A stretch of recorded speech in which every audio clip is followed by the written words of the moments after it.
of not being able to communicate with the teachers and with the students. Yeah, that can be a problem in the school sometimes. Generally with the Thai teachers, they all speak, a goodish level of English anyway, so you can have like conversations with them. But again, maybe the students generally don't, which can be a bit frustrating at times. Sometimes body language goes a long way to kind of convey a meaning at the same time. Or if you want to say something to the students, again, use the Thai teacher maybe in the class to translate it. So yeah, there could be a problem with communication, and it can be frustrating. You just got to get on with it, really. Yep. Okay. Any other kind of things? Yes. What's that? Sorry. Is there going to be like any corporal punishment or anything for the kids? Okay, corporal punishment. Well, from you guys, definitely not. So, I think Dale would be sending you back to the UK if you start whacking the kids. Generally in Thai schools, if I'm honest, the answer is generally no.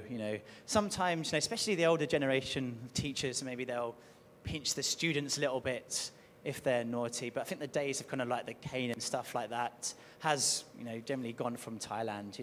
Sometimes, you've heard about it, you can hear about it on the news, but then, generally that's maybe a good thing it's on the news in some ways, because at least it kind of makes people aware, that maybe it does happen, and that, if it's on the news, it means it's generally not accepted in schools here anymore. So generally the answer is no, no corporal punishment. But sometimes the Thai not the students, but the teachers like to maybe hit the kids on the head a little bit, stuff like that, or pinch them. That was popular when I had a homeroom class in Phuket.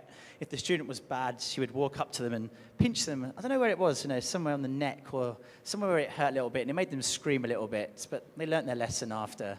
But it was only a little bit anyway. But generally the answer is no, don't worry.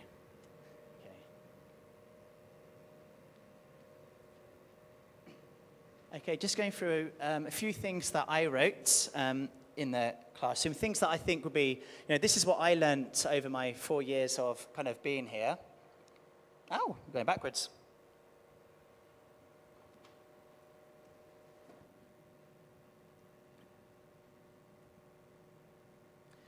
Okay, so my suggestions to kind of be to you, it's kind of like really supports, the teachers in the class, and check what your role is with them before the class. So, before each class, ask the Thai teacher, like, what do you want me to do in the classroom? Because one thing you kind of want to avoid doing or be seen to be doing is maybe kind of like trying to take over the class, that kind of thing. Always kind of check with the teacher what they want you to do in the class. One of the big things as well, which I suggest that you do, is kind of avoid correcting any mistakes or making the teachers lose face in the class. And this is, quite a big thing in Thailand as well, is that, the teachers may make some errors in their English language. Even on the worksheets, there could be, numerous errors. I've had students do exams before, which, I was just like, what on earth does this mean, kind of thing. But, you can maybe speak with the teacher about it after class, yes, but really kind of try and avoid, correcting teachers during the class. The teachers are really nice, it'd be great working with them, but you'll kind of like pick up things in the class, what maybe you can do, maybe what you can't do with that particular teacher. But there's this big thing in Thailand about losing face and trying to save face. And so if you're seen to be correcting a Thai teacher in the classroom, it could be quite bad for them. They'll probably smile and laugh it off, but they probably won't appreciate you doing it. So either having a quiet word in the corner if you want to suggest something different, or have a word with them after class. And again, like seniority is quite popular in Thailand. If you want to tell the head of the English program about a mistake they've made, try and avoid doing it in front of their how do you call them, their subordinate colleagues or the lower down staff, because they won't like to be corrected by people who are under them in their quite rigid school hierarchy. So that's, it's going backwards again.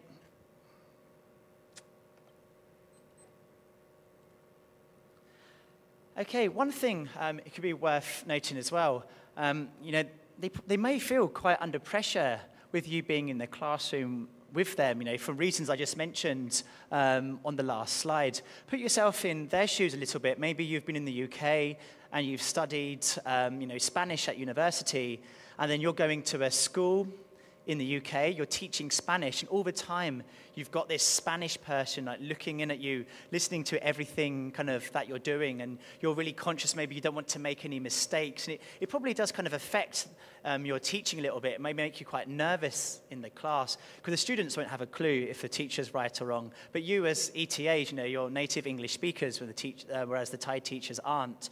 So, really kind of have that in your mind all the time, that they will feel quite under pressure, maybe with you being in the class. And some of them will do. Some of them probably will feel quite a lot under pressure, but then some of them may be a little bit more relaxed, so it'll be easier to work with them. Another thing I said, respect the teaching method they use. I don't know if you've got a PGCEs or you've done experience in schools in the UK. It is quite different in some ways working here to the UK. Many things for the better. I love working out here, and I find it quite hard to think about going back to the UK, really. But things that you will find over time you have to adapt to. To give you a few examples, I came straight from the UK, country that's massive, quite rightly so, on things like child protection. Obviously that's, very important and useful in the UK, and, health and safety is another massive thing in the UK.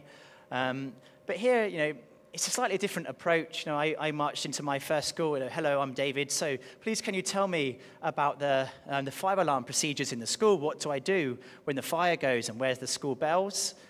And they were like, oh, no, we have no bells in the school. Like, oh, where'd you go if there's a fire? No, what do you do? And the head of the English program was just like, oh, don't worry. Buddha chooses who lives and who dies. That was kind of like the school policy on the fire drill. So things like this, you're kind of, you'll get used to over time, and you have to kind of take away, you just have to smile when you hear that kind of answer. If you kind of militantly start thinking about, oh, in England we do this, in England do this, it will affect your time here. You probably won't like it as much. You've got to adapt sometimes the teaching methods here as well. Again, little things which are slightly different here. You find it quite common in Thai schools that the teachers, they take their kids out to the cinema sometimes. They take them out to karaoke. They take them out to restaurants, stuff like that. So it's a little bit different here.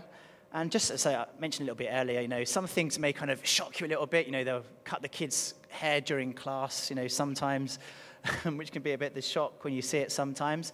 And one thing as well, teachers don't have to do it, but you'll see all the kids, before they go into the classroom, all their shoes have got to come off their feet and line up along the wall of the classroom.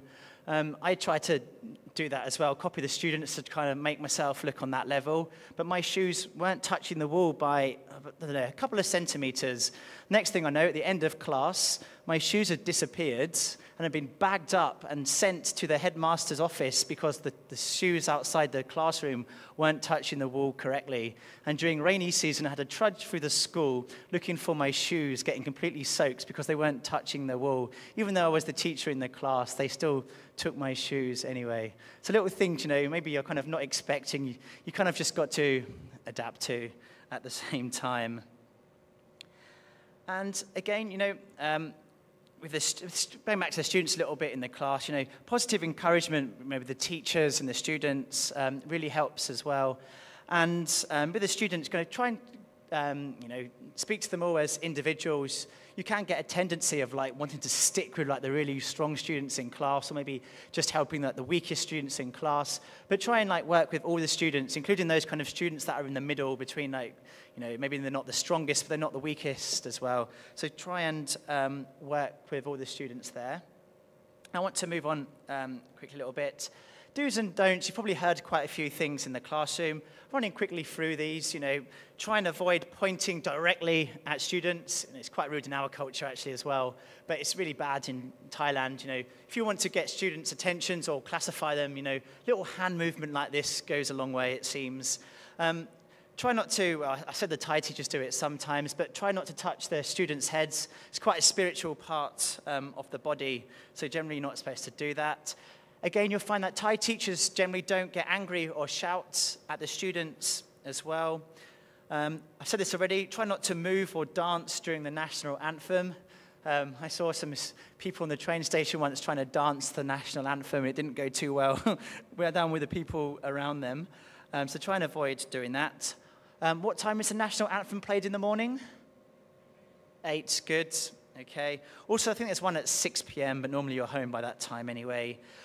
Try and avoid sitting on desks. This is one thing I always used to do when I first went to the school. You know, sitting on the desks just felt really natural, talking to the students, but it's really bad in Thailand to sit on desks. You know, the students, why the desks? You know, they're quite a respected part of the school. So avoid sitting on the desks. And also, you know, even in the British Council, you know, we're reminded as teachers not to throw things onto desks, you know, stuff like books as well. You know, some teachers have been here for years, you know, still forget to do little things, and you're reminded by the teacher, you know, please don't throw your books onto your desk, you know, place them there slowly, that kind of thing. So just kind of bear in mind this kind of thing. Another one, yeah, try to avoid using your feet to do things in class. So try not to point, well, you generally don't point to students with your feet, but if there's rubbish on the floor, you know, try and avoid kicking it down the room to the bins, stuff like that. You know, pick it up with your hand. Try not to use your feet. I once showed a video to the students. I don't know why, but it was about people in the Philippines doing the washing with their feet, and the kids are in absolute shock. You know, teacher, you can't do anything with your feet. It has to be hands. Has to be hands. So you kind of learn a lot of these things from the kids, these do's and don'ts as you go along anyway. One thing the kids love, you know, tell them why you love Thailand, and the kids will give you a big smile back, you know, like we love our country, I'm sure, but in Thailand, they super love Thailand. You know, so tell the students why you love Thailand, you know, places you've been, you know, where you live, the food you like, and it goes a long way in class. One of the things as well that they love, and you probably have in your session tomorrow, is learning how to write your name in Thai. Just in the first class to write your name in Thai on the board, you know, the kids absolutely love it. You know, you get a huge cheer. You probably get a big clap as well, just because you're seen to be going into their level of Thainess, that type of thing. So that's quite a big tip, that one, you know, write your name in Thai on the board. The kids will love it. Mention that one as well about helping all the students. Try and get involved as much as possible with all the school activities. Maybe you'll find there are school trips that you're invited on. You know, so try and get on these trips if they're available and they're open for you. You know, you get to see so much of Thailand that tourists generally don't see by going on these school trips. Another one, adapt to a culture of sanuk, which kind of means fun in Thai, and mai ben rai, which kind of means no problem, chill, relax, that kind of thing. And, you know, having that kind of approach in the classroom kind of goes a long way with a Thai teacher as well. So try not to take it too seriously in the classroom. You know, if it's quite light-hearted, you know, just kind of enjoy the class and don't get too wound up by the students in the class. And keep an open mind. You know, I mentioned a few things earlier, how it's different, you know, maybe working here, completely different, you know, different types of things that will happen compared to English school. So all the time, you know, most of you will have a really, really, really good experience here. And one of the best ways to do that is to try and keep this open mind and stop like negatively comparing Thailand to the UK if you have like situations which you're kind of not happy with in school.